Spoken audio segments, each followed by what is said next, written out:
Hello there, everyone. TheAndrata here, and welcome back to episode 17 of our Enigmatica 6 Expert Let's Play series, where today we are talking channel updates and opening up the portal to the Undergarden. And yeah, let's get started. Hey there, everyone. Did you know that I stream on Twitch? Yes, it is true. I have started streaming on Twitch Mondays, Wednesdays, and Saturdays. If you want to stop on by, feel free. Just want to let you guys know that we're currently playing through Pokemon Heart Gold Randomized Nuzlocke, and some of you in the comments may have a Pokemon named after you. If you want to check that out, go ahead and you can check out the VODs, or if you search YouTube for TheAndrata Live, I do cross-post my Twitch VODs over here on YouTube for those who prefer this platform, or you can stop on by live and get your Pokemon named after you, you know, in person, or well, as in person as it can be. But yeah, twitch.tv/TheAndrata. Hope to see you there. Welcome back, everyone, to another wonderful, beautiful, glorious night here in TheAndrata Landia, where we got a couple updates to talk about, a couple things that I've done in between episodes, not terribly too much. One thing that I want to mention right off the bat is that I set up this nifty little automation for our crafting of our ingot, our arcane gold ingots. Super simple. The pedestals here accept an input from a hopper. So what I did was I added a hopper to each of the pedestals that we're going to need. So it's a total of 5 pedestals, 2 for our gold, 2 for our redstone, and then 1 for our enchanted ash. And then I added another one to our enchanting apparatus with a hopper that contains our soul shards. So that will put the soul shards in. And then as soon as the soul shard shows up in the enchanting apparatus, it will initiate the craft. I then have a pretty pipe set up here because if we don't have any way to add a hopper to this, because we have to have the arcane core directly below it. So we have a pretty pipe set up on here that has a extraction module set up to extract arcane gold ingots in allowed mode. If you don't set the filter, what's going to happen is that the soul shard will move into there, and then it'll get pulled out immediately and go into your barrel. So we have 36 arcane gold over there. This has stalled because we have run out of source. I burnt through the 1,000 source that we had for this, but I have another drawer over here because I've just been swapping the 2 out. So we can go ahead and place this there, and it'll continue to grow. And if we put this back on over here, it should, in theory, kickstart. Bam. So now that there's source, it's going to go ahead and do its thing. It's going to convert, extract the 2, and then do another one. And it uses 10% per, so we can do 10 of these crafts, which is going to get us another 20 arcane gold. So super fantastic, easy, awesome way to get your stuff automated. You don't have to sit there and babysit it the whole time. You can just let it do its thing, and you don't have to worry about it. What am I trying to do? Charge up my Flux Capacitor, because he is dead. And I don't have any easy way to do that, right? I have to go downstairs, put my sarcophagus away. It was used for yesterday's screenshot. And yeah, let's go ahead and put the charger Flux Capacitor in here. I found that this bottom slot charges faster, maybe, or maybe that's just me being crazy. It seemed like it charged faster when I was charging up my, this guy. Where is it at? No, not this guy. This guy. Exchanging gadget, but maybe the exchanging gadget just has an higher input output than the Flux Capacitor, and I was just, you know, anecdotally thinking it was going faster. Anyway, I have some comments to shout out from some of you guys, so I just need to get that taken care of real quick. So first off, we have Zephyr Wind Spirit mentioned that I should set up a farming Scarecrow over by our pumpkins, just in case any sort of mob happens to come by there. The farming Scarecrow scares off mobs in an area in a 9x9 so that they won't trample your crops in your farm, which I think is pretty darn awesome. So we have the stuff, a barley hay bale. It's just any kind of hay bale. Yeah. We don't have the wheat though. My wheat production has been extremely slow. Granted, I do only have 5 spots available for wheat to go into, but like we only have 6. We have a ton of potatoes. We have a ton of everything else. Wheat is just not working well for us.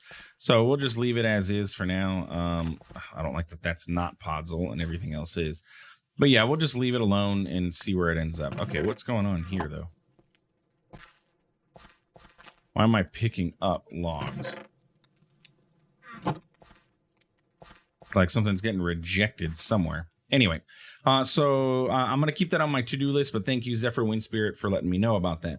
Redanosaurus, our friend Rid, mentioned that my hole over here that I have for my Apotheosis boss fighting is going to not work when we come up a... Why am I jumping? I'm not jumping. What's going on? Stop that. For some reason, I'm like stuck jumping. I'm looking at these comments on my phone, and I set my phone on my space bar. Yeah. Anyway, our hole, if we ever run into a brutish zombie or a apotheosis brutish zombie specifically, run away as absolute fast as you can. And it has been mentioned to me multiple times in the comments, actually. They are going to absolutely demolish anybody who comes after them. Unless you got like full mechanism armor or something. Like it's like one of the hardest bosses in the game. Apotheosis brutish zombie. So yeah, not a British zombie. I made that mistake when I was commenting back. British zombies are probably going to be pretty friendly. You know, they may have a top hat and be gentlemen, but a brutish zombie, no go. Real quick, let's go ahead and pray while I'm thinking about it. That also reminds me that we have another comment to shout out from Rariano Mahoy. Mentions that the mod plonk is in the pack. If you press P by default, you can place items in the world. Yeah. I think I used this in Enigmatica 6, and then I completely forgot that it even existed. So what he says, you know, he'll just leave his book sitting over here so that when he comes to it, he needs it. I like having my Akashic Tome on me because, you know, we can switch books as needed. But for other things, like when we're working with Tetra or whatever, I can plonk the book down and it'll be ready to go for us.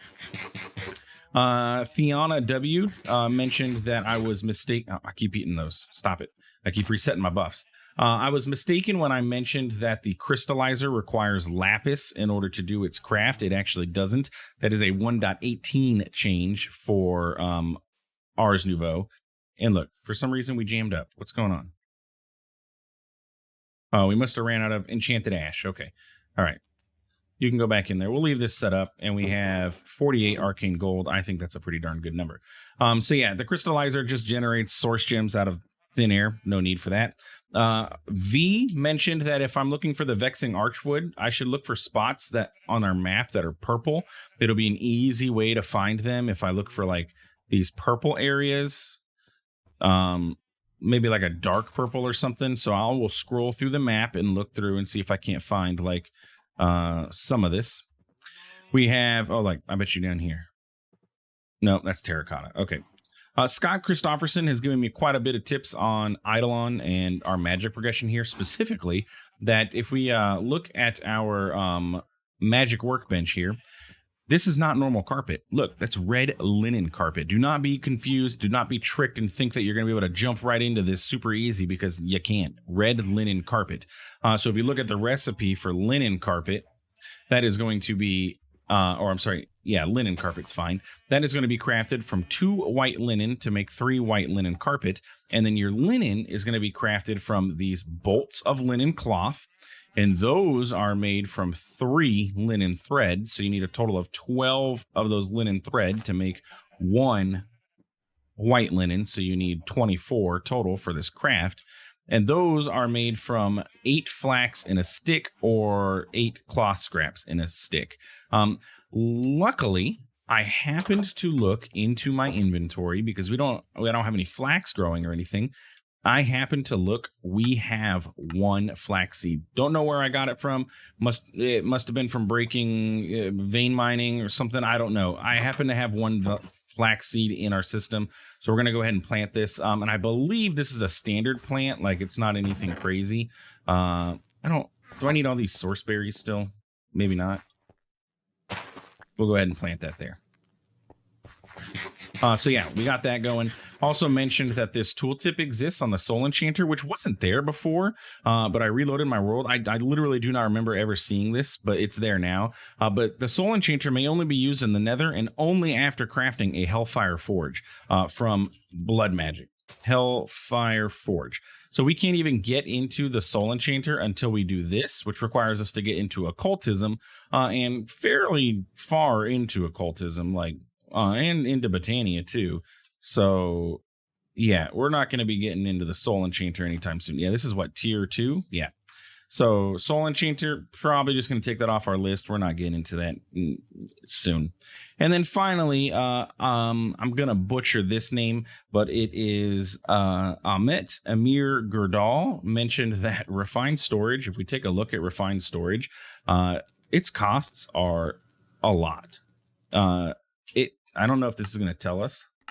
Anyway, just a simple Refined Storage system with the controller, a grid, and a disk drive with one disk in there uses like 2000 RF per tick just for that simple setup.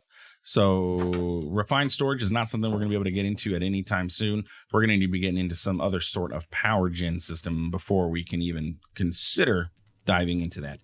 But today, what we need to work on is continuing with our magic progression. So I just want to shout out all those people. Thank you guys for commenting and keeping the comment section active and all that good stuff. It really does help out the channel. It keeps our engagement up, which YouTube likes, which gets recommendations out to other people. Yeah, I like seeing the comments because you guys are helping me. So we need to go ahead and continue our expansion into magic. So apprentice magic, our next step, we went into Atom, we got this, we did the Atom stuff, we got that, and we now have the ability to unlock the Petal Apothecary. I have the papyrus growing, we have access to all of this stuff. I'm gonna have to make another cooking pot, which means we're gonna need more conduits. I'm gonna add conduits back to our to-do list because I thought, oh, maybe I'll have enough. Nope. Oh, I can't add conduits from there. Okay. But otherwise, we're able to continue on into Botania, which is going to allow us to get into the living wood, which is going to allow us to get into brass casings. Now, yes, I do know I have a clockwork bee, and I can set up the clockwork bee, and I will get all the casings and stuff that I'm going to want for forever. It's going to happen, but I want to get there legitimately. I don't want to necessarily skip ahead terribly too much in the progression because it's not going to help you guys know what the progression steps are going to be like. So we're going to go through the progression. I will get the Eidolon polished planks or whatever the heck they are called naturally, and then we'll set up the bee and let him produce us, hundreds of the freaking things. So our next goal is to go into the Undergarden. So that's where we're at.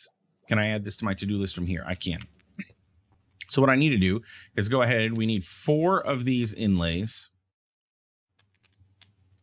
And I don't need that many. Okay, there we go. I'm kind of being conservative with Arcane Gold because it's not the easiest thing in the world to craft. It's not the worst, but it's not the easiest. And this is a enchanting recipe, so I actually need to take those back out. So that was inlay. So we have those. I need 4 silver.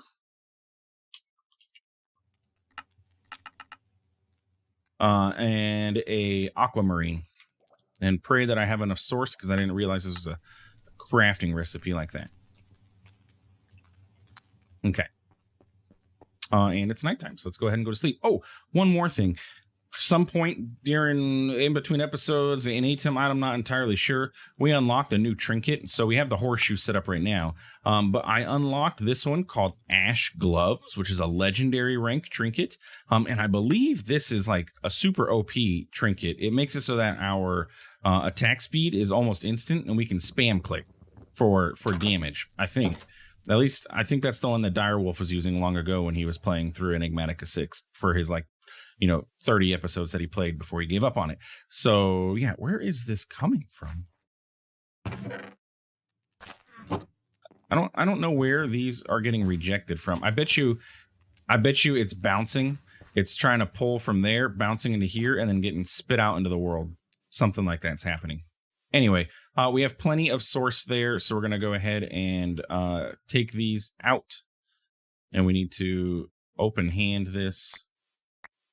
Nope. Give me that. Give me that. Give me that. Stop it. Oh, duh. I'm like, why does it keep refilling? What's going on? Okay. And then we can open hand this and take all that out. Okay. So the aquamarine is going to be our catalyst. So we can go ahead and set up our gold inlays. And then our silver ingots. And then our aquamarine right here. And that should craft the thing. And it's not going to pull it out into the barrel because we have it set up to only pull to the arcane gold. So we can take that. We could blacklist the soul shards if we wanted to, and then anything else would pull. And I added that there just so that it's not sitting in the round. So we got to build a structure for this as well. It does not take you to Narnia. So it's a standard structure. Click the portal with the catalyst as you align another portal. Now into the portal, you'll find yourself less in hell, more of a dark place. Go ahead and start back over, though. I wanted to know what that... I want to search the deep, dark Undergarden. Build another portal-like structure with stone bricks. Okay, so it is specifically stone bricks. I should have stone bricks. We're going to add that. This is our morphing tool, and it's in a binding mode for ours for some reason. So we're going to just put it away. Stone bricks. Yes, I have some. So let's grab just all of them. And then we'll go set this up, I think, by our nether portal. I do have waystones with me, right? And we can go ahead and jump into the Undergarden because our goal is to get Undergarden set up so that we can go to get into blood magic. That's what we're working towards here. We have to set up our first altar, and we can only do so in the Undergarden. So we have our nether portal here. So let's go ahead and put our Undergarden portal like next to it or near it. Sure. 1, 2, 3, 4, 5. I'm making a squarular portal only because our nether portal is squarular. So we'll just keep it the same. I don't even know what I did over here. 1, 2, 3, 4, 5, 6. All right, so yeah, one more. Something like that. Okay. So with that, we can just do this, and there we go. Oh, we get to keep the catalyst too. It doesn't actually take it away. So let's go ahead and throw this junk away. We don't need that. Keep the catalyst, I guess, in our backpack. Probably should go get our other backpacks so that we have loot available to us, or loot room. I can take arcane gold off of the list. We'll keep everything else. Yeah. And let's go see what this is like. I have been to the Undergarden before, but it's been a while. I don't really remember. I don't remember there ever being snow here, so yeah. Okay, so enter the Undergarden. We're gonna let World Gen catch up here, and while we do so, turn my map on, because again, it's been like 500 episodes or something like that, and I still have not remembered to fix my map. And just go into the configs and check out what's going on there. Let's go ahead and we're gonna mark our portal here. This is Portal. That way we can come back here if needed. And then I want to go ahead and check out our quest book, because we should have unlocked a new section in adventure for Undergarden. Visualize the portal by using the yeah, okay. Oh, there's no like section for it? Oh, it's a little depressing. Maybe we haven't unlocked it because we haven't done all the exploration. Potentially that's what the case is. But our goal here is to get into Botania, right? We need to get ourselves a blood altar made. So we can actually make this now. We just need to cook some arcane stone in our spirit fire, and it'll turn into other stone, get a heart of the sea, get another cooking pot, and we can actually make the blood altar. It can only be used in this area though. And then our dagger of sacrifice is going to require us to get into Tinkers. So we're actually going to have to do some Tinkers work. But that's basically what's gating us here, is we just have to be here. So I don't know if this is going to be a good area to set up stuff. You know, everything, our normal tools seem to work. And I know that there's a boss thing in here. Isn't there like forgotten? Yeah, there's forgotten gear, which we can get from forgotten nuggets, which are dropped by some kind of gatekeeper or forgotten construct or something like that in the dungeon. So we're gonna have to figure out how to get this stuff. But yeah, this is the Undergarden. It's actually pretty cool biome. Ignore the coloring on this, because this says that it's nice and beautiful and colorful, and that is definitely not the case. It's dark and gloomy and you know, dangerous here. But what we need to do is we need mobs. we're going to have enemies fight us. So I don't know if this is going to be a good area to set up our blood altar because I'm not seeing any enemies. Where's all the enemies at? We need somewhere that's going to spawn enemies that we can fight because we're going to have to use our dagger of sacrifice. Keep in mind that that's the dagger of sacrifice, not the sacrificial knife. We have to actually kill enemies to get our blood or our life essence filled up. So yeah, just something to remember if you are following along. You cannot blood magic is not standard practice. There's a thing. That's what we're calling it, a thing, because what it is, I don't know. And then there's, yeah, very dark stuff over there. Okay, well, we can go ahead and head back home because we need to, we kind of have, we can set up in there. We can do a little bit of exploration, but we also need to get Tinker set up so that we can get our blood altar set up. So let's work on getting that stuff done. So we need our other stone, which is going to require us to get more arcane stone from Ars Nouveau and cook that up. And then we're going to need our dagger of sacrifice to get Tinker's bronze. So let's get Tinker's. Let's take a look at what we're going to need for that. Is grout the standard recipe is going to be the question. And then what do we need to do to get our controller set up? Because our normal Tinkers would be to craft a smeltery controller. Yes. Copper over ingot or over a seared heater will get us a smeltery controller. And a seared heater is going to be seared bricks, and a seared brick is going to be a induction smelt of grout, or looks to be that's about it in an ingot cast.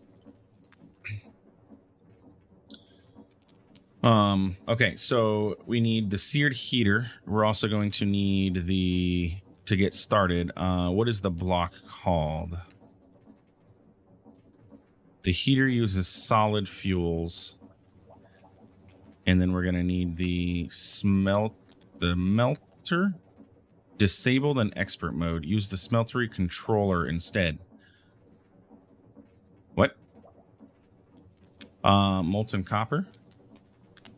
In a magma crucible. All right, we got to go the magma crucible route to get the molten copper to then put it into a tank. We're probably going to have to use a seared fuel tank. Yep. Okay, so slightly roundabout process to get to this, to get started, but we have to go this way. Okay, I get it. I get it now. So what we need to do is get grout. That's going to be our big thing right now is some grout. So let's go ahead and craft up some grout. This is going to make 8 of them, right? Oh, I don't have any more clay blocks. Okay. Well, let's take the 8. We're going to get this. And control click does 10? Yeah. And then now we can do this and 10, as many as we can. And it's going to be clay again that we're going to be bottlenecked on. Perfect. That's going to be plenty of seared bricks. So we can go ahead and start throwing this stuff into the induction smelter and letting it cook up. And then, yeah, well, while I let that cook up, we will wrap up today's episode. We're going to continue on in next episode. Let me get a hopper just so I can put all this stuff in there so that it can smelt up. It'll all fill up these stacks here, so that's fine. We can even put a chest here if we need to. Probably a good idea.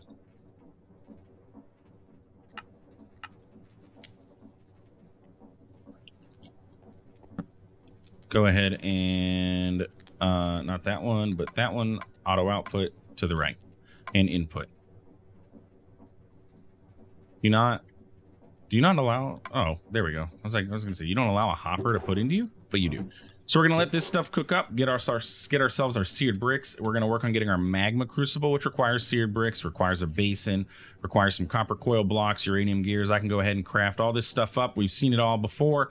Get our magma crucible, and then we'll talk about how to get into Tinker's in the next episode, which means we probably... Do we need the seared heater? Our goal here is the smeltery controller. And we have to melt a seared heater, yeah. So we're going to need this to get this, but we don't need to actually use it at the moment. So I'm going to go ahead and craft up a lot of this stuff that we're going to need. Like this cooking pot. We have a conduit. Heart of the Sea, we can go ahead and craft with our alchemy array with an algal lantern. And then we have the arcane gold. So yeah, anyway, that's it for today's episode. If you enjoyed, please feel free to like, comment, subscribe. I do appreciate it, and it really does help out the channel. Thanks for stopping by. Thanks for watching. We'll see you in the next one. Have a good one.